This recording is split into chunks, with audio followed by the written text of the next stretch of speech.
Olá, façamos hoje a leitura do capítulo 7 do livro de Marcos da Bíblia Sagrada.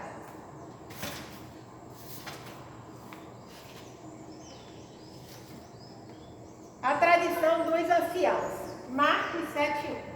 E reuniram-se em volta deles fariseus e alguns dos escribas que tinham vindo de Jerusalém.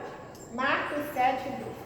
E, vendo que alguns dos seus discípulos comiam pão com as mãos impuras, isto é, por lavar, os repreendiam. Marcos 7:3. Porque os fariseus e todos os judeus, conservando a tradição dos antigos, não comem sem lavar as mãos muitas vezes. Marcos 7:4. E, quando voltaram do mercado, se não se lavarem, não comem. E muitas outras coisas há que receberam para observar, como lavar os corpos e os jarros e os vasos de metal e as camas. Marcos 7:5. Depois, perguntaram-lhe os fariseus e os escribas: por que não mandam os teus discípulos conforme a tradição dos antigos, mas comem com as mãos por lavar? Marcos 7:6. E ele respondendo disse-lhes: bem profetizou Isaías acerca de vós, hipócritas, como está escrito: este povo honra-me com os lábios, mas o seu coração está longe de mim. Marcos 7:7. Em vão, porém, me honram, ensinando doutrinas que são mandamentos de homens. Marcos 7:8. Porque, deixando o mandamento de Deus, retendes a tradição dos homens, como o lavar dos jarros e dos copos, e fazer muitas outras coisas semelhantes a estas. Marcos 7:9. E dizia-lhes: bem invalidais o mandamento de Deus, para guardardes a vossa tradição. Marcos 7:10. Porque Moisés disse: honra teu pai e a tua mãe. E quem maldisser ou seu pai ou a sua mãe, deve ser punido com a morte. Marcos 7:11. Porém, vós dizeis: se um homem disser ao pai ou à mãe, aquilo que poderias aproveitar de mim é corbã, isto é, oferta ao Senhor. Marcos 7:12. Nada mais me deixais fazer por seu pai ou por sua mãe. Marcos 7:13. Invalidando assim a palavra de Deus pela vossa tradição, que vos ordenastes. E muitas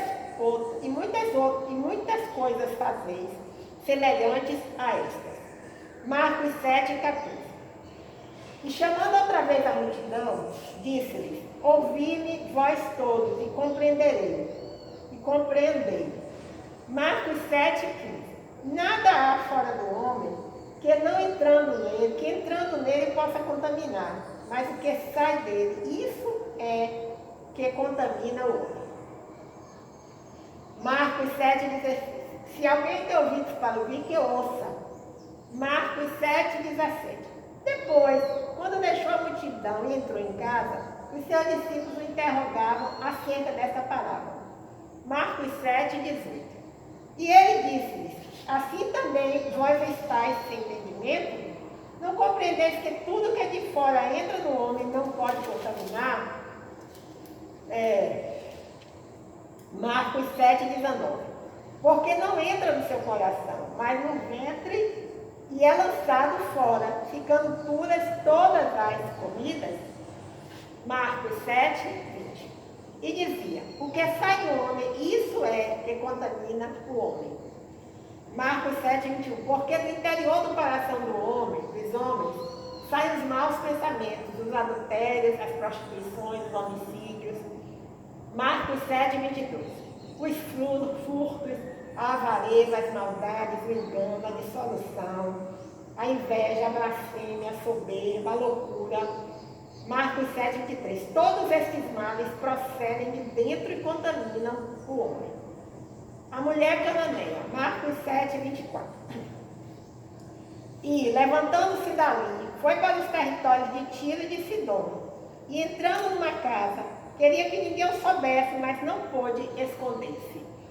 Marcos 7:25. Porque uma mulher cuja filha tinha um espírito imundo Ouvindo falar dele, foi e lançou-se a seus pés. Marcos 7, 26. E a mulher era grega, cirofenícia de nação, e rogava-lhe que expulsasse de sua filha o demônio. Marcos 7, 27. Mas Jesus disse-lhe: deixa primeiro saciar os filhos, porque não convém tomar o pão dos filhos e lançá-lo aos cachorrinhos. Marcos 7, 28. Ela, porém, respondeu e disse: sim, Senhor, mas também os cachorrinhos comem debaixo da mesa as migalhas dos filhos. Marcos 7, 29. Então ele disse: por essa palavra vai, o demônio já saiu de tua filha. Amém, aleluia, glória a Deus. Marcos 7, e, indo ela para a sua casa, achou a filha deitada sobre a cama, pois o demônio já tinha saído. Marcos 7, 31. Cura de um surdo e gado de Decápolis. E ele, tornando a sair dos territórios de Tiro e de Sidom, foi até o mar da Galileia, pelos confins de Decápolis. Marcos 7, 32. E trouxeram-lhe um surdo, que falava dificilmente, e rogaram-lhe que impusesse as mãos sobre ele. E, tirando-o à parte, de entre a multidão, pôs-lhe os dedos nos ouvidos e, cuspindo, tocou-lhe na língua. Marcos 7, 34. E, levantando os olhos ao céu, suspirou e disse: é fatal, isto é, abre-te. Marcos 7, 35. E logo se lhe abriram os ouvidos e a prisão da língua se desfez e falava perfeitamente. Glória a Deus, aleluia. Marcos 7, 36. E ordenou-lhes que ninguém o dissesse, que a ninguém o dissesse. Mas quanto mais o proibia, tanto mais o divulgava. Marcos 7, 37. E admirando-se sobremaneira, dizendo: tudo faz bem, faz ouvir os surdos e falar os mudos. Glória a Deus, aleluia. Esse é o Jesus. Bem, com relação ao capítulo 7, alguns comentários aqui. Entre os versículos 1 e 5, essa palavra aqui diz o seguinte: os fariseus existiam para preservar e demonstrar as leis de Deus. No seu zelo, ao fazer isso, construíram um sistema próprio de interpretação que se tornou um conjunto de tradições que muitas vezes era colocado acima das escrituras, quando havia discordância entre as duas fontes. A lavagem cerimonial é uma dessas tradições elevadas. Entre os versículos 6 e 8, o comentário é o seguinte: Jesus não demonstrou misericórdia para com aqueles que eram os supostos pastores do povo. Hipócritas era um termo teatral grego, que descrevia alguém que ensinava o papel de outro. Bem, com relação aos versículos de 9 a 12, o comentário é o seguinte: Corban era uma prática na qual o indivíduo dedicava bens a Deus, mas continuava fazendo uso deles. O versículo 13 diz o seguinte: tradições podem ser perigosas, pelo fato de serem invenções humanas. Quando elas entram em choque com as escrituras, a reação inicial às vezes é preservar o que foi criado pelo ser humano, em vez de preservar a palavra de Deus. Com relação aos versículos de 14 a 23, há o seguinte comentário: normas específicas em relação à comida foram dadas no Antigo Testamento, mas os líderes religiosos haviam criado muitas outras regras como parte de sua tradição oral.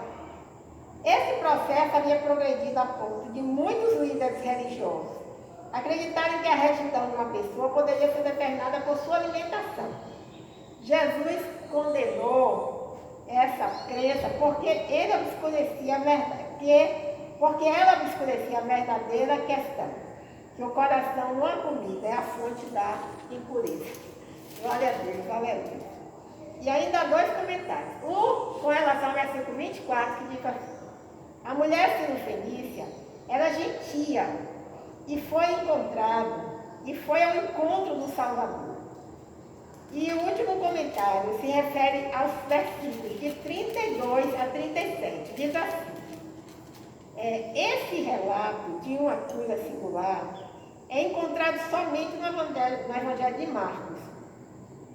O procedimento do Senhor Jesus nessa cura é diferente de qualquer outra. Muito provavelmente Jesus tinha em mente ensinar alguma coisa em particular. Sem dúvida, o seu toque e a sua unidade com o Pai realizaram o milagre. Glória a Deus, aleluia. Aqui tem um comentário na página 1543 dessa Bíblia, que diz o seguinte: facilitação, codependência em ação. Facilitação é a codependência em ação. Um facilitador é alguém que reage ao problema do outro tentando tomar conta da situação, fazendo com que tudo se resolva. Sentindo que o problema da outra pessoa é provavelmente sua culpa, a facilitadora permite que seu valor seja determinado pelo seu comportamento. Somente quando ela faz algo pelos outros é que sente que alguém é estimada e tem valor. Esse senso de responsabilidade super desenvolvido faz com que fique difícil largar a mão e permitir que os outros assumam a responsabilidade pelos seus próprios comportamentos e problemas. A solução para a armadilha da facilitação está em uma nova compreensão daquilo que Deus diz a respeito dos seus relacionamentos com os outros e sobre quem é Deus e quem você é. A Escritura deixa claro que ninguém é responsável pelos atos dos outros.